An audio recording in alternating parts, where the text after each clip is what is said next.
So here's today's puzzle. I decided, having seen Shango use this little oscilloscope kit in one of his videos, that I'd get myself one. Being lazy, I got the one that was advertised as completely made and built, rather than the kit to build it yourself. And the photograph on the website showed it in its perspex or acrylic case, all good to go, and I thought, yep, I'll have one of those. What actually came is the thing is made, the actual kit, but the case isn't. It comes in all the separate pieces.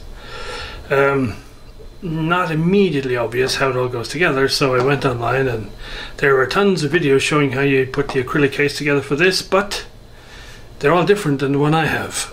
So I gotta go figure this one out. Mainly, most of them, the intermediate pieces between the back panel and the front panel, are completely different, and there's usually two, sometimes three of them. I only have one. And so yeah, we're gonna go puzzle. On the basis that there are 5 buttons and there are 5 of these little plastic screws with knobs, I'm going to assume they are for the buttons. These are obviously the 3 selector switches, that's easy. But then I have 4 of these standoffs, 4 of those standoffs, 4 of these standoffs, 4 of these long screws and 4 of these short screws.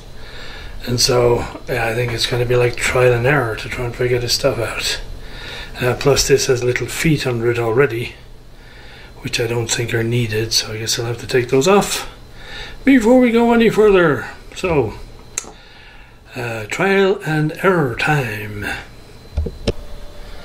So for the benefit of any of you guys who end up getting one of these weird acrylic cases that's not like all the other ones, the way it goes is from the back plate you have the thin spacer, then you fit the module, then you have a thick spacer, then you have this intermediary plate, and then you have these hexagonal threaded spacers, and so this then fixes the intermediary to the module to the back panel. These floppy little buttons will be held in place by the top cover when I put the top cover on. So yeah, I don't think this case is going to be the permanent fixture for this. I'm sure there's something that's 3D printable that's far more suitable. Well, I almost made it. Still work to do. These little red gadgets for moving the selector switches, the tangs each side of the actual switch actuator are too long. So these guys sit up too high. And if I screw the top plate down, it binds on all these switches and so none of them move. So you can see how much higher they are above that support plate. So now I guess I gotta go and cut some of the bottom of these tangs off so those 3 little switch levers will sit lower down and I can screw the lid on without the whole thing jamming up. And so it goes. Well, there we go, finally.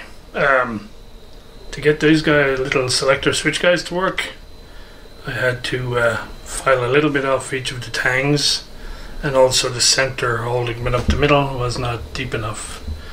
So a little bit of filing and we got there. The other thing I will mention is the intermediary board that's sort of halfway down here fouled. Let me see if I can show you. You see these little pin headers here, which I don't think are used right now, but maybe in the future, either side of the USB, which is also not used.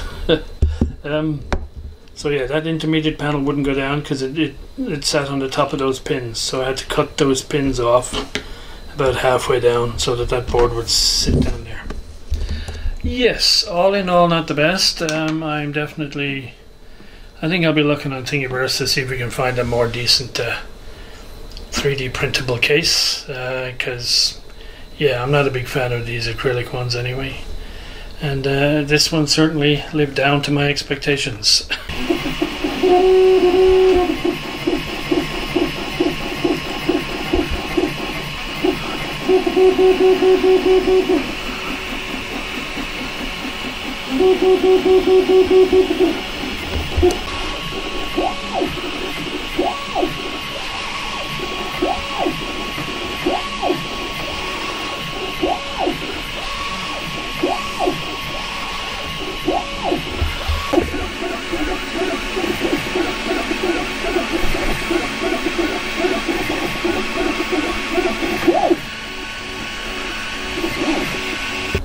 Well, this looks a lot better.